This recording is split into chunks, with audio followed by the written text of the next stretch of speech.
அனைவருக்கும் வணக்கம். ஒரு மரம், அந்த மரத்தில் வந்து தூக்கணாங்குருவி 2 கணவன் மனைவி 2 குருவியும் வந்து சந்தோஷமாக வாழ்ந்துட்டு வருது.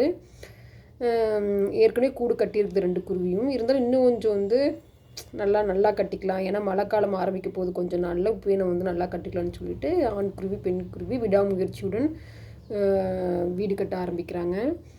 அப்புறம் அந்த மரத்தில் ஒரு குரங்கும் இருக்குது. மரத்துக்கு தாவி விளையாண்டுட்டு இருக்குது. அதில் வந்து அந்த பெண் குருவி சொல்லிச்சான், நீ என்ன ஜாலியாக விளையாண்டுருக்குற, இன்னும் கொஞ்ச நாள் போச்சுன்னா மழை காலம், வீடு கட்டிக்கலையா உனக்குன்ட்டு அப்படின்னு சொல்லி கேட்குது. எனக்கெல்லாம் வீடு கட்ட தெரியாது அப்படின்னு சொல்லிட்டு விளையாட ஆரம்பிச்சிருச்சு.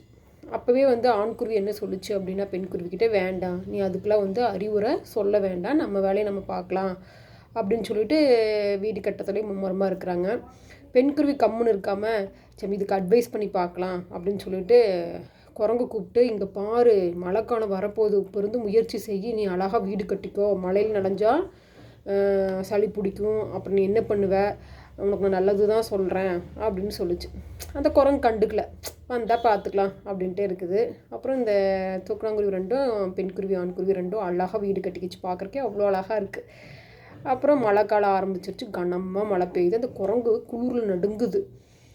அப்புறம் வந்து பெண் குருவி கோவம் வந்துடுது. உனக்குலாம் அறிவில்லை, எத்தனை தடவை நான் சொன்னேன் உனக்குன்னு ஒரு வீடை கட்டிக்கணும், எருமாடு மாதிரி வளர்ந்துருக்குற இல்லை, நாங்கள் 2 சின்ன குருவிகள், நாங்களே எவ்வளோ அழகாக எங்களுக்கு அழகாக வீடு அமைச்சுக்கிட்டோம், உனக்கெல்லாம் என்ன வீடு கட்டுறதுக்கு அவ்வளோ கஷ்டமா, நான் அத்தனை தடவை சொன்னேன் இல்லையே அப்படின்னு சொல்லுது. உடனே குரங்கு என்ன சொல்லுது, ஆமாம் எனக்கு வீடு கட்டத்தான் தெரியாது, ஆனால் இருக்கிற வீட்டை களைச்சோடு தெரியும் அப்படின்னு சொல்லி கோவத்தில் என்ன பண்ணுது, தூக்கணாங்குருவி கூட களைச்சி விட்டுருது. அப்புறம் அந்த பெண் குருவி ஆண் குருவி குளிரில் நடுங்கிறாங்க.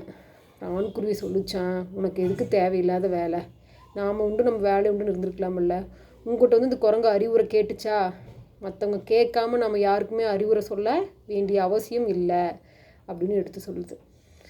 ஸோ இந்த கதையில் நம்ம என்ன தெரிஞ்சுக்கிட்டோம் அப்படின்னா, நம்ம வேலையை பார்த்துட்டு நம்ம இருக்கணும், நல்லதுன்னு சொல்ல போய் மற்றவங்களுக்கு நம்ம நல்லது பண்ண நினச்சா அது நமக்கு தாங்க ஆபத்தாக முடியுது இந்த காலத்தில். இந்த கதை உங்களுக்கு பிடிச்சிருந்துச்சுன்னா லைக் பண்ணிவிட்டு சப்ஸ்கிரைப் பண்ணிடுங்க.